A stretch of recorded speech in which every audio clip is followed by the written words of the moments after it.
दोस्तों, स्वागत है आपका हमारे चैनल नेक इन इंडिया पर। हमारी आज की कहानी का टाइटल है गुरु की शिक्षा। इससे पहले कि हम आपको आगे की कहानी सुनाएं, प्लीज हमारा चैनल जरूर सब्सक्राइब करें। गुरु राम स्वरूप अपने शिष्यों के साथ आश्रम के लिए भिक्षाटन पर निकले थे। वो अपने गुरुकुल में भोजन की व्यवस्था भिक्षा मांग कर ही किया करते थे। जब वो एक कस्बे से दूसरे कस्बे की ओर जा रहे थे तो रास्ते में खेत मिलने लगे। किसी खेत में हरी भरी फसल खड़ी थी तो कोई खेत बंजर नजर आ रहा था। ऐसे ही एक बंजर खेत पर किसान कुछ बुआई करने के लिए खेत को जोत रहा था। वहीं पेड़ के नीचे उसने अपना सारा सामान, पोटली आदि रखा हुआ था। गुरु राम स्वरूप के शिष्यों में एक शिष्य काफी शरारती था।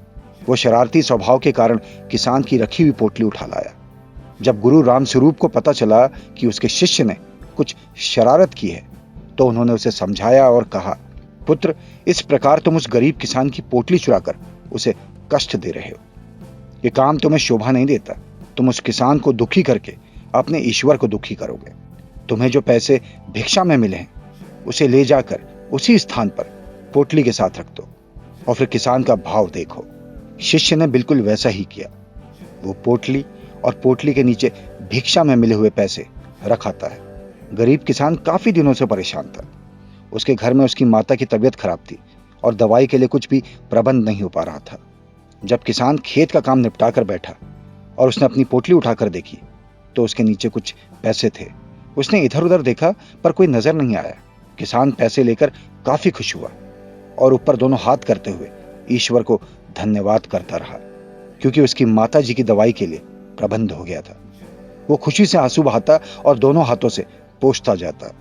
ये सभी दृश्य गुरु राम स्वरूप और उनके शिष्य छुप कर देख रहे थे और शिष्य को यह पता लग गया था कि किसान के जीवन में एक खुशी उसकी शरारतों की वजह से नहीं बल्कि गुरु के दिए हुए ज्ञान से आई है।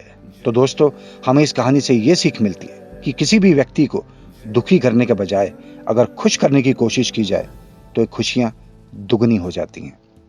अगर हमारी ये कहानी आपको अच्छी लगी तो इसे सबके साथ शेयर करें। दोस्तों, ऐसी और भी कई मोटिवेशनल स्टोरीज के लिए सब्सक्राइब करें हमारा चैनल नेक इन इंडिया और हाँ, बेल आइकन जरूर प्रेस करें। धन्यवाद।